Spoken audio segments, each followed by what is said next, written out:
సమస్య ఏదైనా విషయం ఎలాంటిదైనా తెరలు పొరలు లేకుండా ఉన్నది ఉన్నట్టుగా point to point to the point అనాలిసిస్తో మీ ముందుకు వచ్చాను. నేను ఈశ్వర్.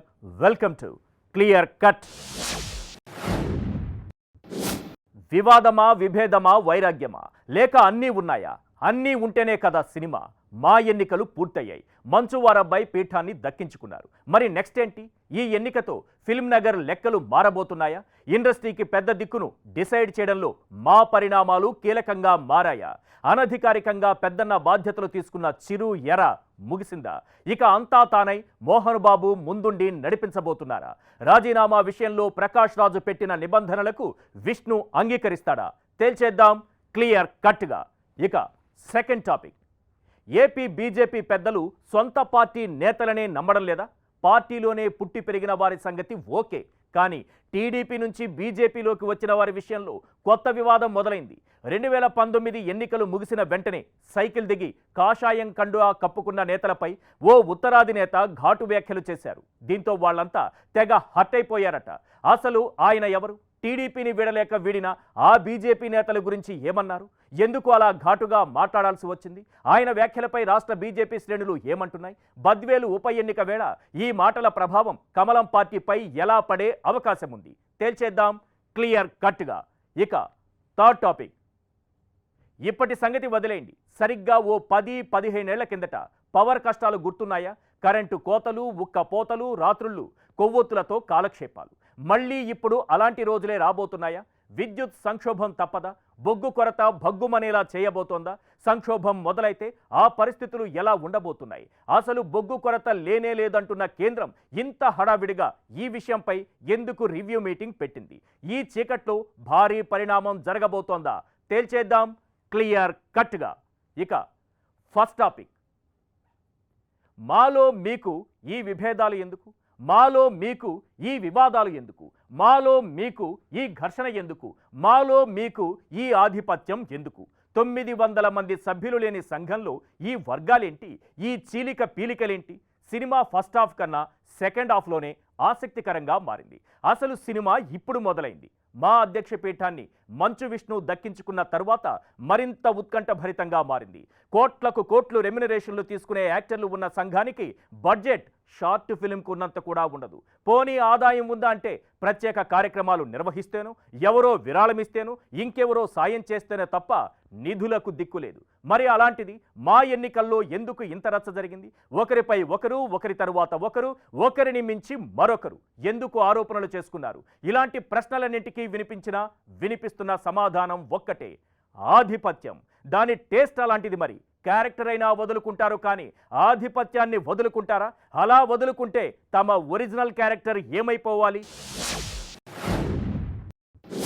చనిపోయే వరకు తెలుగు చిత్ర పరిశ్రమకు దిక్కుగా ఉన్నది ఎవరు అంటే దర్శకరత్న దాసరి నారాయణరావు. సమస్య ఏదైనా, విషయం ఎలాంటిదైనా ఆయనే ముందుండి ఓ పరిష్కారం చూపించేవారు. నిజానికి వ్యక్తిగతంగా వ్యతిరేకించే వాళ్ళు ఉన్న దాసరి నాయకత్వాన్ని మాత్రం ప్రతి ఒక్కరూ అంగీకరించారు. రాజకీయంగానూ పలుకుబడి ఉండటం, ముఖ్యమంత్రులు మంత్రులతో సన్నిహితంగా మెలగడం లాంటి పరిణామాలను దాసరిని ఇండస్ట్రీకి పెద్ద దిక్కుగా నిలబెట్టాయి. ఆయన తరువాత ఎవరు అన్న దానిపై ఎప్పుడూ ప్రశ్నలు వినిపించలేదు. అయితే దాసరి చనిపోయిన తరువాతే అసలు సమస్య వచ్చింది. ఇండస్ట్రీని నడిపించేది ఎవరు, పెద్దన్న బాధ్యతలు తీసుకునేది ఎవరు అన్న డిస్కషన్ నడిచింది.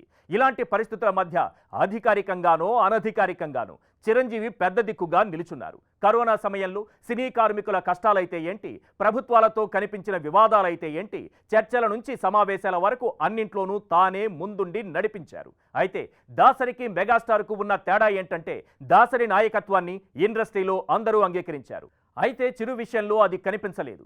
దానికి మూవీ ఆర్టిస్ట్ అసోసియేషన్ ఎన్నికలే నిదర్శనం. ప్రకాష్ రాజుకు మెగా ఫ్యామిలీ మద్దతిచ్చింది. చిరు ఎప్పుడూ బయటపడలేదు, కానీ మెగా బ్రదర్ నాగబాబు బహిరంగంగానే సపోర్టు ప్రకటించారు. అయితే విష్ణును పోటీకి నిలబెట్టడం ద్వారా చిరు పెద్దరికాన్ని ఒప్పుకునేది లేదని మోహన్ బాబు పరోక్షంగా సంకేతాలు పంపారు. ఏం జరిగినా ఎలా జరిగినా విష్ణు విజయం సాధించారు. ఓడిన తరువాత ప్రకాష్ రాజ్ మాకు రాజీనామా చేశారు. అయితే రాజీనామా వెనక్కి తీసుకుంటానని, కాకపోతే కొన్ని కండిషన్స్ పెట్టారు. తన ప్యానెల్ తరపున గెలిచిన వారు తమ పదవులకు రాజీనామా చేస్తారని ప్రకటించారు. ఇంతకీ ఆయన ఏమన్నారు ఒక్కసారి మనం స్క్రీన్ పైన చూద్దాం.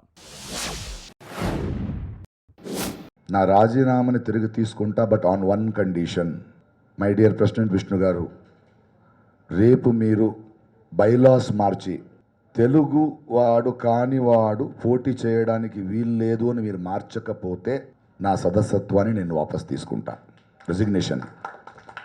ఒకవేళ మారిస్తే ఓటేయడానికో గెలిపించడానికి మాత్రమే మెంబర్ అవ్వడానికి నాకు ఇష్టం లేదు. మాలో పరిణామాలు ఆధిపత్య పోరుపై కొన్ని ప్రశ్నలు వినిపిస్తున్నాయి. అవేంటో ఒక్కసారి మనం స్క్రీన్ పైన చూద్దాం. మా ఎన్నికలతో ఇండస్ట్రీ పెద్ద దిక్కు ఎవరో డిసైడ్ అయిందా? ప్రకాష్ రాజు ఓటమితో చిరుకు ఇండస్ట్రీపై పట్టు లేదని తేలిందా? ఇకపై కలెక్షన్ కింగే అన్నీ తానై ముందుకు నడిపిస్తారా? ప్రభుత్వాలతో ఉన్నటువంటి వివాదాలకు ఇక పరిష్కారం లభించినట్టేనా? అసలు ప్రకాష్ రాజు పెట్టినటువంటి నిబంధనలకు విష్ణు అంగీకరిస్తారా? మా పరిణామాలతో ఇప్పుడు ఇలాంటి ప్రశ్నలే వినిపిస్తున్నాయి. నిజానికి కరోనా పరిణామాల తరువాత చిరు అండ్కో తెలంగాణ సీఎం కేసీఆర్తో భేటీ అయ్యాక బాలకృష్ణ లాంటి వాళ్ళు డైరెక్ట్గానే విమర్శలు చేశారు. ఇది చాలదా చిరు ఆధిపత్యాన్ని అంగీకరించడానికి సిద్ధంగా లేమని చెప్పడానికి? అందుకే మా ఎన్నికలు ఈ స్థాయిలో హీట్ పుట్టించాయి. ఇండస్ట్రీపై ఆధిపత్యం కోసమే మా ఎన్నికలు జరిగాయన్నది పరిణామాలు గమనించిన ప్రతి ఒక్కరికీ అర్థమవుతుంది. ప్రకాష్ రాజు ఓడిపోవడంతో మెగా ఫ్యామిలీకి ఇండస్ట్రీ మీద పట్టు తగ్గిందని ఇప్పటికే ప్రచారం మొదలైంది. ఇలాంటి పరిణామాల మధ్య రాజకీయాలు ఇండస్ట్రీని మిక్స్ చేస్తూ పవన్ కళ్యాణ్ విసిరిన సవాల్ను పరోక్షంగా ప్రస్తావిస్తూ మోహన్ బాబు చేసిన వ్యాఖ్యలు మరింత వేడి రాజేశాయి. ఇంతకీ మోహన్ బాబు ఏమన్నారో ఒక్కసారి మనం చూద్దాం. నన్ను రెచ్చగొట్టాలని చూస్తూనే ఉన్నారు. అసమర్థుడి కాదు, మౌనంగా ఉండాలని, టీవీలో కనిపించాలని అని చాలామందికి సినిమా యాక్టర్స్కి ఉంటుంటుంది. నేను 500-600 చేశాం. ఏమిటి టీవీ సినిమాలో ఆన్ చేసి సినిమా వస్తుంది అంటే మాట్లాడడానికి ఎక్కడ అవకాశం లేక ఎక్కడో ఒక వేదిక దొరికితే ఆ వేదికలో ఇష్టం వచ్చినట్టు నోరు జారడం మనిషిని దీనస్థితికి దిగజారుతుంది. ఇక ఇండస్ట్రీకి సంబంధించి ఇప్పుడు చాలా సమస్యలు ఉన్నాయి. ముఖ్యంగా ఏపీలో థియేటర్లు టికెట్ రగడ అంతా ఇంత కాదు. ఓ స్థాయిలో దీని చుట్టూ రాజకీయం కూడా కనిపించింది. నిజానికి ఇప్పటికే సీఎం జగన్తో చిరు అండ్కో సమావేశం కావాల్సింది, కానీ ఎందుకో జరగలేదు. దీని లోగుట్టు పెరుమాళ్లకు తెలుసో లేదో తెలియదు, కానీ ఇప్పుడు కొన్ని ప్రశ్నలు వినిపిస్తున్నాయి. పెద్దరికం చేతులు మారితే అన్ని సమస్యలకు పరిష్కారం లభిస్తుందా? తెలుగు రాష్ట్రాల ముఖ్యమంత్రులను ఎప్పుడైనా ఏదైనా కార్యక్రమానికి ఆహ్వానించారా, సన్మానించారా? సమస్యల పరిష్కారానికి సీఎం జగన్ అపాయింట్మెంట్ కోరారా అని ప్రశ్నించిన మోహన్ బాబు, మీరు చేయలేనిది నేను చేసి చూపిస్తానంటూ టీజర్ వదిలారు. మోహన్ బాబుకు తెలుగు రాష్ట్రాల ముఖ్యమంత్రులతో రాజకీయంగా వ్యక్తిగతంగా మంచి సంబంధాలు ఉన్నాయి. ముఖ్యంగా ఏపీ సీఎం జగన్ ఆయనకు బంధువు కూడా. ఇండస్ట్రీకి సంబంధించి ఏపీలో చాలా వివాదాలు కొనసాగుతున్నాయి. ముఖ్యంగా థియేటర్లు టికెట్ల విక్రయానికి సంబంధించి జరుగుతున్నటువంటి రచ్చ అంతా ఇంతా కాదు. ఓ సమయంలో ఈ రగడ చుట్టూ రాజకీయం కూడా చేరింది. అయితే ఇప్పుడు పెద్ద సినిమాలు విడుదలకు సిద్ధంగా ఉన్నాయి. పుష్ప, ఆచార్య, RRR లాంటి సినిమాల రిలీజ్ డేట్లు కూడా ప్రకటించారు. ఇలాంటి సమయంలో మోహన్ బాబు ఇండస్ట్రీకి పెద్దగా పరిస్థితిని చక్కదిద్దుతారా? ఒకవేళ అదే జరిగితే ఆధిపత్యం మంచు కుటుంబం చేతుల్లోకి వెళ్ళినట్లేనా అన్న చర్చ జరుగుతోంది. అయితే తన ప్యానెల్ నుంచి గెలిచిన సభ్యులను రాజీనామా చేయించడం ద్వారా ప్రకాష్ రాజ్ ఏం చెప్పాలనుకుంటున్నారు? మంచు ఫ్యామిలీ ఆధిపత్యాన్ని అంగీకరించేది లేదని పరోక్షంగా చెప్పేశారా? ఒకవేళ అదే నిజమైతే దీని వెనుక చిరంజీవి ఉన్నారా లేదా అన్నది ప్రస్తుతానికి సస్పెన్స్. అయితే ఏం జరిగినా కొణిదల మంచు కుటుంబాల మధ్య ఆధిపత్య పోరు మరింత రంజుగా మారడం ఖాయంగా కనిపిస్తోంది. పురాతనపు పురాణ వర్ణన, పైకి కనబడుతున్న కథనం, నిత్య జీవన సత్యమని భాగవత లీలల అంతరార్థం. జరుగుతున్నది జగన్నాటకం. ఇదే పాట పాడుకుంటున్నారు ఇప్పుడు మా పరిణామాలను చూసి. రంగం ఏదైనా ప్రతిదీ రంగస్థలమే. ఆధిపత్యం కోసం పావులు కదిపే పాత్రలు తప్ప హీరోలు విలన్లు లేరి నాటకంలో అన్నది నిజం. ఇప్పుడు మూవీ ఆర్టిస్ట్ అసోసియేషన్ ఇండస్ట్రీ వ్యవహారంలో ఇదే కనిపిస్తోందన్నది మాత్రం క్లియర్ కట్లో సెకండ్ టాపిక్ చూద్దాం. ఏపీలో బీజేపీ పరిస్థితి ప్రత్యేకంగా చెప్పాల్సిన పని లేదు. ఎన్నికల్లో పోటీ కాదు కదా, కనీసం పోటీ స్పెల్లింగ్ కూడా స్పష్టంగా చెప్పలేకపోతోంది. అలాంటి పార్టీ టీడీపీ లాంటి పార్టీలకు పార్కింగ్ ప్లేసులా మారిందా అంటే ఏమో. కమలం పార్టీ నేతలు చేస్తున్నటువంటి కామెంట్స్ చూస్తుంటే అలానే ఉంది. మరి టీడీపీ నుంచి బీజేపీలో చేరిన రాజ్యసభ ఎంపీలతో పాటు పలువురు నేతల విషయంలో ఇప్పటికీ కొన్ని అనుమానాలున్నాయి. కమలం పార్టీ తీర్థం పుచ్చుకున్న కొందరు టీడీపీ నేతలు పైకి కాషాయం కండువా కప్పుకున్నా మనసులో పసుపు రంగు మాత్రం అలాగే ఉందనేది వారి అనుమానం. బీజేపీ రాష్ట్ర వ్యవహారాల ఇన్ఛార్జ్ సునీల్ ధియోదర్ చేసినటువంటి వ్యాఖ్యలు పార్టీలో హీట్ పుట్టిస్తున్నాయి. ఇంతకీ ఆయన ఏమన్నారు? ప్రత్యేకంగా ఆ ముగ్గురి మీద ఆయనకు ఎందుకంత కోపం? ఈ మాటలు అటు తిరిగి ఇటు తిరిగి బద్వేలు ఉప ఎన్నిక మీద ప్రభావం చూపిస్తాయా? నిజంగా వలస నేతలకు బీజేపీ పార్కింగ్ ప్లేస్లా మారిందా? కొద్ది రోజులు షెల్టర్ తీసుకుని ఆ తరువాత ఎవరి సైకిల్ వారు తీసుకుని వెళ్ళిపోతారా? పరిస్థితులు బాగలేకనే బీజేపీ కార్యాలయం ముందు తమ సైకిళ్లు పార్క్ చేసుకున్నారా? టీడీపీ నుంచి బీజేపీలోకి జంప్ అయిన వారిలో కోవర్టులు ఉన్నారా? విజయవాడలో ఓ మీటింగ్ జరిగింది. బీజేపీ అనుబంధ సంస్థల పనితీరుపై రివ్యూ చేసేందుకు సమావేశమయ్యారు. పార్టీకి పెద్ద దిక్కు లాంటి సునీల్ ధియోదర్ పుసుక్కున ఓ మాట ఘాటుగానే అనేశారు. వలస నేతలు కొందరు బీజేపీని పార్కింగ్ ప్లేస్లా వాడుకుంటున్నారంటూ కామెంట్ చేశారు. దీంతో సమావేశంలో ఒక్కసారిగా కలకలం మొదలైంది. 2019లో టీడీపీ ఓటమి తర్వాత 4 రాజ్యసభ సభ్యులు సుజనా చౌదరి, సీఎం రమేష్, గరికపాటి మోహన్ రావు, టీజీ వెంకటేష్ బీజేపీలోకి జంప్ చేశారు. వీళ్లు ఎందుకు చేరారు అన్నది పక్కన పెడితే కేసుల నుంచి తప్పించుకోవడానికే బీజేపీని కొందరు పార్కింగ్ ప్లేసులాగా వాడుకుంటున్నట్లు చేసినటువంటి వ్యాఖ్యలు ఇప్పుడు సంచలనంగా మారాయి. సుజనా చౌదరికి చెందిన ఫంక్షన్ హాల్లో సమావేశం జరగ్గా అదే మీటింగ్లో ఆయన మీదే ఇలాంటి వ్యాఖ్యలు చేశారు. ఇక్కడితో ఆగారా అంటే ఈ కారణంతోనే ఆ ముగ్గురు నాయకులకు పార్టీ సమావేశాలకు ఆహ్వానం అందడం లేదని కూడా అన్నారట. ఇప్పుడు ఈ వ్యాఖ్యలు పార్టీలో హీట్ పుట్టిస్తున్నాయి. ఆయన చేసిన వ్యాఖ్యలను మీటింగ్ నుంచే కొందరు ఫోన్ చేసి సీఎం రమేష్, ఆదినారాయణ రెడ్డికి వివరించారు. దీంతో సమావేశంలో ఎవరేమి మాట్లాడారనే విషయంపై సీఎం రమేష్ ఆరా తీశారనేది టాక్. ఇక భవిష్యత్తులో టీడీపీతో బీజేపీకి పొత్తు ఉండదని క్లారిటీ ఇచ్చిన సునీల్ ధియోదర్ రాష్ట్రంలో టీడీపీ తుడుచుపెట్టుకుని పోయేలా బీజేపీ నేతలు గట్టిగా పనిచేయాలని కూడా డైరెక్షన్ ఇచ్చారట. ఇదే ఇప్పుడు మరింత చర్చకు దారితీస్తోంది. మరి టీడీపీ నుంచి వచ్చిన నేతలు టీడీపీకే ఎసరు పెడతారా? చంద్రబాబును కాదనుకుని కమలం పార్టీ కోసం మనస్ఫూర్తిగా పనిచేస్తారా? వాళ్ళు నిజంగా మోడీ నాయకత్వం నమ్మి బీజేపీలోకి వచ్చారా? ఏపీలో బీజేపీని తిరుగులేని శక్తిగా తీర్చిదిద్దుతారా? తమకు రాజ్యసభ మెంబర్లుగా అవకాశం ఇచ్చిన చంద్రబాబుకు అన్యాయం చేస్తారా? తమకు పార్కింగ్ ప్లేస్ ఇచ్చిన బీజేపీకి న్యాయం చేస్తారా? బీజేపీ కార్యాలయం ముందు పర్మనెంట్గా తమ సైకిళ్లను పార్కింగ్ చేస్తారా? హబో, బీజేపీకి వచ్చిన ఓట్ల కన్నా ప్రశ్నలే ఎక్కువగా ఉన్నాయి. ఏపీ బీజేపీ ఇన్ఛార్జ్ వ్యాఖ్యల తర్వాత కొన్ని ప్రశ్నలు వినిపిస్తున్నాయి. అవేంటో ఒక్కసారి మనం స్క్రీన్ పైన చూద్దాం.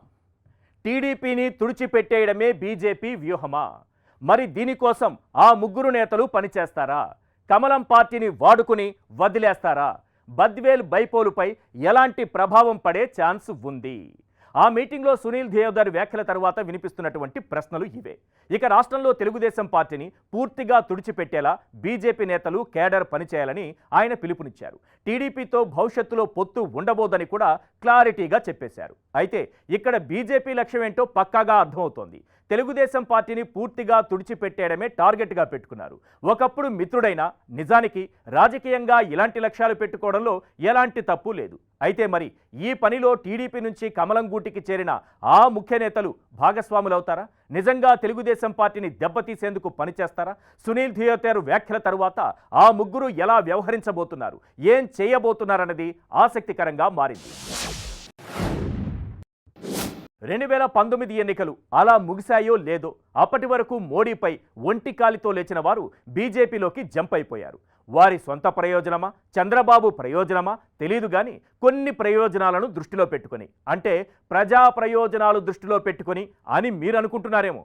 అనుకోండి, తప్పేం లేదు. మొత్తానికి ఏవో ప్రయోజనాలు దృష్టిలో పెట్టుకొని 4 రాజ్యసభ ఎంపీలు, ఆదినారాయణ రెడ్డి లాంటి కొందరు నాయకులు బీజేపీలో చేరారు. వారు పార్టీ కోసం ఏమాత్రం పనిచేయడం లేదన్నది సునీల్ గారి ఆవేదన, ఆక్రోశం, ఆక్రందన.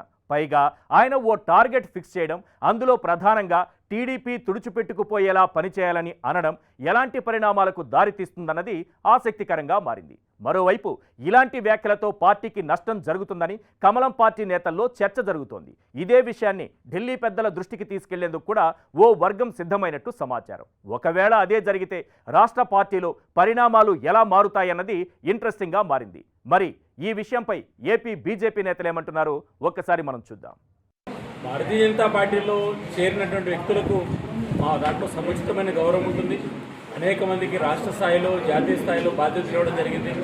అయితే భారతీయ జనతా పార్టీ అంతర్గత సమావేశంలో మాట్లాడిన అంశాన్ని కొంతమంది వక్రీకరించి దాన్ని మాట్లాడడం జరిగింది. అంత తప్ప జాతీయ నేతలు కానీ లేదా ఇతర నేతలు కానీ ఆ రకంగా ఒక పార్టీ నుంచి వచ్చిన వ్యక్తులు కానీ లేదా కొంతమంది నాయకులు కానీ మాట్లాడలేదనేటువంటి విషయాన్ని భారతీయ జనతా పార్టీ రాష్ట్ర కమిటీగా పూర్తి చేస్తుంది. సుజనా చౌదరి, సీఎం రమేష్, టీజీ లాంటి వాళ్ళు టీడీపీ నుంచి వచ్చారు సరే, బీజేపీ కోసం పనిచేయడం లేదనేది ప్రధాన ఆరోపణ. పార్టీ ఏ కార్యక్రమం నిర్వహించినా వీరి పాత్ర ఉండదు. ఇప్పుడు బద్వేల్లో ఉప ఎన్నిక జరుగుతోంది. కనీసం జిల్లా నేతలుగా సీఎం రమేష్, ఆదినారాయణ రెడ్డి లాంటి వాళ్ళు పనిచేయాలి కదా. పోనీ టీడీపీ పోటీలో ఉంది, వీరికి మనసు రావడం లేదు అనడానికి కూడా లేదు. మరి సునీల్ థియేటర్ అలా వ్యాఖ్యానించడంలో తప్పేముంది అనేది మరికొందరి వాదన. సంప్రదాయమని ప్రధాన పార్టీలు బద్వేల్లో పోటీకి దూరంగా ఉన్నాయి. అలాంటి చోట బీజేపీ అభ్యర్థిని కూడా ప్రకటించింది. పుంజుకోవడానికి ఇదే సమయం. టీడీపీ ఓట్ బ్యాంకును కమలం వైపు మళ్లించొచ్చని అనుకుంటున్న సమయంలో సునీల్ సారు వ్యాఖ్యలు పార్టీకి మేలు చేస్తాయా, చేటు చేస్తాయా అన్నది ఎన్నికల్లో వచ్చిన ఓట్లను బట్టి తెలుస్తుంది. టీడీపీ నుంచి వచ్చిన బీజేపీ నేతలపై ఇప్పటికీ ఇన్ని అనుమానాలు ఉంటే వీళ్ళు కలిసి సాగేదెలా? అలాగని షెల్టర్ ఇవ్వడానికి, పార్కింగ్ ప్లేస్ ఇవ్వడానికి బీజేపీ కార్యాలయం పార్కింగ్ స్లాట్స్ ఇచ్చే పార్టీ కాదన్నది మాత్రం క్లియర్ కట్. క్లియర్ కట్లో థర్డ్ టాపిక్ చూద్దాం. దేశవ్యాప్తంగా భారీగా బొగ్గు నిల్వలు తగ్గిపోయాయి. సొంతంగా విద్యుత్ ఉత్పత్తి చేద్దామనుకుంటే బొగ్గు కొరత, పోనీ బయట నుంచి కొందామంటే ధరల మోత. ఏతా వాతా తేలింది ఏంటంటే చీకట్లకు సిద్ధం కావాలి ప్రతి ఒక్కరూ అని. బొగ్గు కొరతతో చాలా రాష్ట్రాలు విద్యుత్ సమస్యలను ఎదుర్కొంటున్నాయి. దీంతో కేంద్రం అలర్ట్ అయింది, హడావిడిగా భేటీ అయింది. ఓవైపు సమావేశాలు నిర్వహిస్తూనే మరోవైపు విద్యుత్ సంక్షోభం ఏర్పడబోతోందంటూ వస్తున్న వార్తలను కేంద్రం ఖండిస్తోంది. అనవసర భయాలే అంటోంది. సరిపడా వనరులు అందుబాటులో ఉన్నాయని, కంగారు అవసరం లేదని అంటోంది. అసలు అది నిజమా కాదా? అదే నిజమైతే రాష్ట్రాలు ఎందుకు గగ్గోలు పెడుతున్నాయి? అధికారులు ఎందుకు విద్యుత్ సేవింగ్ సలహాలు ఇస్తున్నారు? ఏపీలో పవర్ కట్స్ ఎందుకు? కేంద్రం రివ్యూ మీటింగులు ఎందుకు? చీకటిని తలుచుకొని భయపడుతున్న ప్రతి ఒక్కరి మెదళ్లను తొలిచేస్తున్నటువంటి ప్రశ్నలివి. తమ రాష్ట్రాల్లో బొగ్గు కొరత ఉందని మహారాష్ట్ర, రాజస్థాన్, తమిళనాడు, ఉత్తరప్రదేశ్, మధ్యప్రదేశ్ రాష్ట్రాలు కేంద్రానికి తెలిపాయి. దేశంలో 135 థర్మల్ విద్యుత్ ప్లాంట్లు మునుపెన్నడూ లేనంత బొగ్గు నిల్వల కొరతను ఎదుర్కొంటున్నాయని, విద్యుత్ కొరత తప్పదని సాక్షాత్తు భారతీయ కేంద్ర విద్యుత్ అథారిటీ డేటానే చెబుతోంది. దేశవ్యాప్తంగా అవసరమైన విద్యుత్తులో 70% ఇవే ఉత్పత్తి చేస్తాయి. బొగ్గు నిల్వల తీవ్ర కొరత కారణంగా ఈ 135 థర్మల్ ప్లాంట్లలో 106 అంటే దాదాపు 80% ప్లాంట్లు సంక్షోభం లేదా అతి తీవ్ర సంక్షోభ స్థితిలో ఉన్నాయి. సాధారణంగా 14 రోజులకు సరిపడా నిల్వలుంటాయని భారత ప్రభుత్వం మాట. కానీ ఇప్పుడు 2 రోజులకు మించి లేవు. బొగ్గు కొరతతో విద్యుత్ సంక్షోభానికి దారులు పడుతున్న వేళ కొన్ని ప్రశ్నలు వినిపిస్తున్నాయి. అవేంటో ఒక్కసారి మనం స్క్రీన్ పైన చూద్దాం. అసలు ఇప్పటికిప్పుడు బొగ్గు కొరతకు కారణం ఏంటి? కేంద్ర కేబినెట్ హడావుడి భేటీ వెనుక వ్యూహమేంటి? ఇదంతా సరే, బొగ్గు కొరత తీర్చడానికి ఉన్నటువంటి మార్గాలేంటి? సంక్షోభ వేళ కొత్త విద్యుత్ చట్టం తీసుకురాబోతున్నారా? సంక్షోభం వేళ ఇప్పుడు ఇలాంటి ప్రశ్నలే వినిపిస్తున్నాయి. నిజానికి కొన్ని నెలలుగా చోటు చేసుకున్న పరిణామాలు విద్యుత్ వ్యవస్థను సంక్షోభం వైపు నడిపిస్తున్నాయి. రెండో వేవ్ తర్వాత కరోనా ఉధృతి తగ్గడంతో భారత ఆర్థిక వ్యవస్థ పుంజుకుంది. దీంతో విద్యుత్ డిమాండ్ భారీగా పెరిగిపోయింది. 2019లో ఇదే సమయంతో పోలిస్తే గత 2 నెలల్లో విద్యుత్ వినియోగం దాదాపు 17% పెరిగింది. ప్రపంచవ్యాప్తంగా బొగ్గు ధరలు 40% పెరిగాయి. ఇక వరల్డ్ వైడ్గా బొగ్గు నిల్వల్లో భారత్ 4వ స్థానంలో ఉంది. ప్రపంచంలో రెండో అతిపెద్ద బొగ్గు దిగుమతిదారు కూడా ఇండియానే. పోనీ దిగుమతి చేసుకుందామంటే బయట రేట్లు భగ్గుమంటుండడంతో సాధారణంగా దిగుమతులపై ఆధారపడే పవర్ ప్లాంట్లు ఇప్పుడు దేశంలో లభించే బొగ్గు వైపు చూస్తున్నాయి. ఇప్పటికే ఇబ్బంది పడుతున్న దేశీయ బొగ్గు సరఫరాపై ఇది మరింత ఒత్తిడిని పెంచింది. కొరతకు కారణం కూడా అయింది. బొగ్గు కొరత కారణంగా కేరళలో 4, మహారాష్ట్రలో 13 థర్మల్ విద్యుత్ కేంద్రాలు క్లోజ్ అయ్యాయి. పంజాబ్లో దాదాపు సగం ఆగిపోయాయి. దక్షిణాదిని కూడా ఇదే పరిస్థితి. ఇప్పటికే రాజస్థాన్లో రోజుకో గంట, పంజాబ్లో 3 గంటలు, ఢిల్లీలో విడతల వారీగా విద్యుత్ కోత నడుస్తోంది. కేరళ, గుజరాత్, తమిళనాడు, అతి తీవ్రమైన బొగ్గు కొరత ఉన్న జార్ఖండ్, బీహార్ రాష్ట్రాలు కూడా పవర్ కట్టు బాటలో వస్తున్నాయి. ఈ కోత ఏపీని కూడా తాకింది. మరి ఇప్పుడు దేశీయంగా ఉన్న కొరతను తీర్చడానికి కేంద్రం ఏం చేయబోతోంది? ఎక్కువ బొగ్గును దిగుమతి చేసుకోవడం అయితే సరైన మార్గం కాదు. ఎలాంటి ప్రత్యామ్నాయ మార్గాలు ఆలోచిస్తుందన్నది చర్చకు దారితీస్తోంది. మరి ఈ పరిణామాలపై senior analyst professor K Nageshwar ఏమంటున్నారో ఒక్కసారి మనం చూద్దాం. ఈ సంక్షోభానికి ముఖ్యమైన కారణం mismanagement of coal demand and supply. ఇది ప్రధానమైన కారణం. కొన్ని అనివార్య కారణాలు ఉండవచ్చు, కానీ ప్రధానమైన కారణం ముందస్తు ప్రణాళిక లేకపోవడం, demand and supply miss match ఏర్పడడం, ఒక ప్రాపర్ ప్లానింగ్ అనేది కోల్ సప్లైస్లో లేకపోవడం, ప్రభుత్వాల్లో నినాదాలకు ఎక్కువ ప్రాధాన్యత ఇవ్వడము, ప్రజల్ని అట్రాక్ట్ చేసి ఇమేజ్ మేనేజ్మెంట్కి ఎక్కువ ప్రాధాన్యత ఇవ్వడము, పబ్లిసిటీ ప్రాపగండాకి ఎక్కువ ప్రాధాన్యత ఇవ్వడము, ప్లానింగ్కు తక్కువ ప్రాధాన్యత ఇవ్వడం అనేది ఈ కోల్లో కూడా కనబడుతుంది. ఇక కరెంటు సంక్షోభం రానే రాదు. దేశంలో బొగ్గు కొరత లేదు. అనవసర భయాలు వద్దు అంటున్న కేంద్రం హడావిడిగా ఈ పరిణామాలపై ఎందుకు భేటీ అయింది? మంత్రివర్గ సమావేశం వెనుక వ్యూహం ఏంటన్న చర్చ నడుస్తోంది. సంక్షోభంలో సడేమియా అన్నట్లుగా కొత్త విద్యుత్ చట్టం అమలుకు కేంద్రం దారులు వెతుకుతోందా అన్న ప్రశ్నలు వినిపిస్తున్నాయి. విద్యుత్ రంగంలో కేంద్రం సమూల సంస్కరణలకు శ్రీకారం చుట్టింది. విద్యుత్ చట్టం 2003లో అనేక సవరణలు చేయడానికి విద్యుత్ బిల్లు 2020ని రూపొందించింది. సులభతర వాణిజ్యం పేరుతో విద్యుత్ ఉత్పత్తిలోనే కాక పంపిణీలో కూడా ప్రైవేట్ సంస్థలను పెంచేలా మార్పులు చేయటం ఈ బిల్లు ఉద్దేశమన్నది బిల్లును టచ్ చేసిన వారికి షాక్ ఇచ్చిన సత్యం. వ్యవసాయంతో పాటు ఇతర రంగాలకు సబ్సిడీలపై ఈ చట్టం కొంత కఠినంగా ఉండబోతోంది. ఉచిత విద్యుత్ ఉపయోగించే వ్యవసాయానికి మీటర్ల బిగింపు, విద్యుత్ కొనడానికి పంపిణీ చేసే ఖర్చుకు వ్యత్యాసాన్ని గుర్తించి డిస్కంలు ఛార్జీలు పెంచే వెసులుబాటు కల్పించారు. అంతేనా, కేంద్ర రాష్ట్ర ఈఆర్సీలు, అపిలేట్ ట్రైబ్యునల్స్ సభ్యుల నియామకానికి వేరువేరు సెలక్షన్ కమిటీలు కాకుండా ఏకీకృత సెలక్షన్ కమిటీ ఉండేలా చట్టంలో మార్పులు చేశారు. అంటే రాష్ట్రాల ప్రాతినిధ్యం నిల్లన్నమాట. ఇక పీపీఏల ఏకపక్ష రద్దు లాంటి అవకాశం కూడా ఉండదు. విద్యుత్ కోసం రాష్ట్రాలు అధిక రేట్లకైనా సరే ప్రైవేటు సంస్థల దగ్గరకు పరిగెత్తాలని ఇలా చేస్తున్నారా? సంక్షోభాన్ని మరింత పెద్దది చేసి కొత్త విద్యుత్ చట్టం రుద్దాలని అనుకుంటున్నారా? ఏమో, ఈ ప్రశ్నలకు సమాధానం బొగ్గు మాటున దాగుండవచ్చు. ఒక్కటి మాత్రం నిజం, విద్యుత్ లేకపోతే కాదు, కోత ఉన్నా సరే కోలుకోలేని స్థాయికి వ్యవస్థ వచ్చేసింది. అందుకే ఈ రంగంలో సంస్కరణలు తీసుకురావాలి. కానీ ఆ సంస్కరణల మాటున రాష్ట్రాలకు షాక్ ఇచ్చి కొత్త చట్టంతో వెలుగులు తీసుకురావాలనేది కేంద్రం ప్లాన్ అన్నది మాత్రం క్లియర్ కట్.